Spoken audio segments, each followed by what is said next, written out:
안녕하십니까. 2장 다이오드에 대해서 말씀드리겠습니다. 다이오드는 우리가 1장에서 마지막 다이오드의 동작 원리와 또 어떻게 전류가 만들어지는 데에서는 말씀드렸습니다.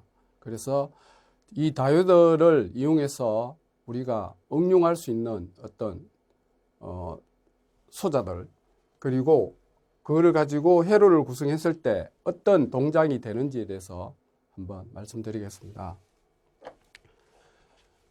먼저 보시면 다이오드의 이상적인 다이오드, 우리가 어떤 외부의 어떤 영향이나 또 저항, 우리가 접합을 하다 보면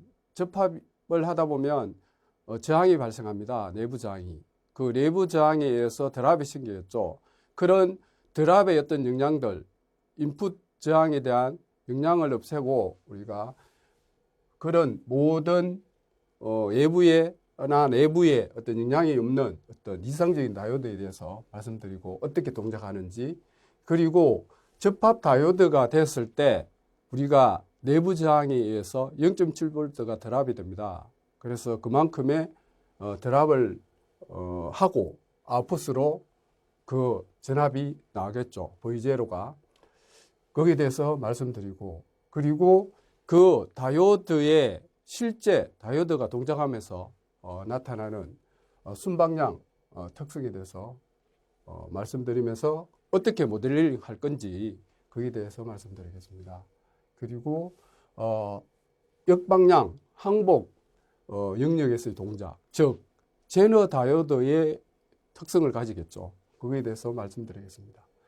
그리고 가장 우리가 다이오드 특성 중에 우리가 회로로 많이 구현하는 게 정류 회로입니다. 정류 회로에는 반파와 전파가 크게 나눠져 있죠. 그에 대한 어떤 회로 구성을 보면서 특성이 어떻게 나타나는지 말씀드리고, 그리고 리미팅, 우리가 어떤 제한이 되는 거죠. 몇 볼트면 몇 볼트, 어떤 리미터, 한계를 줍니다.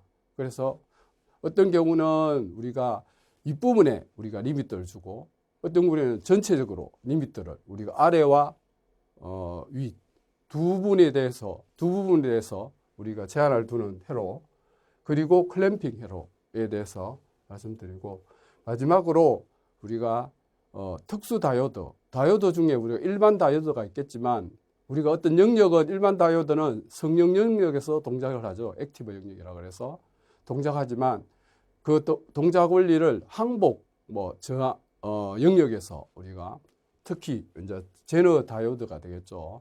거기에 대한 다이오드, 그리고 특수한 다이렉트, 그런 다이오드에 대해서 마지막으로 말씀드리겠습니다.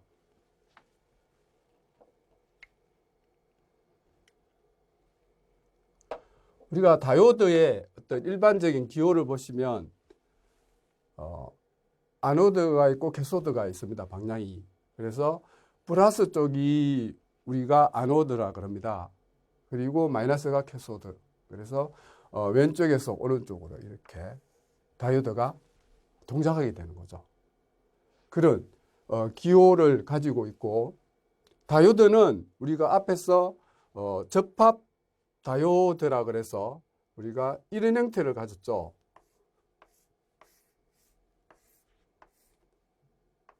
우리가 단면도로 보면 우리가 이런 형태의 어떤 다이오드 P하고 N을 이렇게 불순물려서 우리가 요 접합에 만들어짐으로써 전류는 우리가 요쪽에 요 왼쪽에 우리가 순방향을 걸어줌으로 해서 요 플러스 마이너스 이렇게 전압을 걸어주면 우리가 이게 다이오드가 이상적인 어떤 다이오드에 대한 동작, 순방향에 대한 동작을 가지면서 액티브 영역, 그리고 저항 영역의 어떤 영향을 가지면서 선형적으로 전류가 흘러가는 어떤 특성을 가지고 있습니다.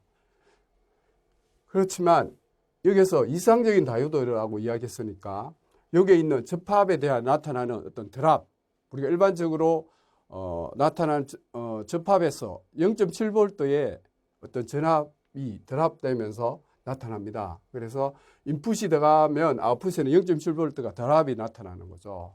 그래서 실제의 다이오드는 그렇게 동작하지만 우리가 이상적인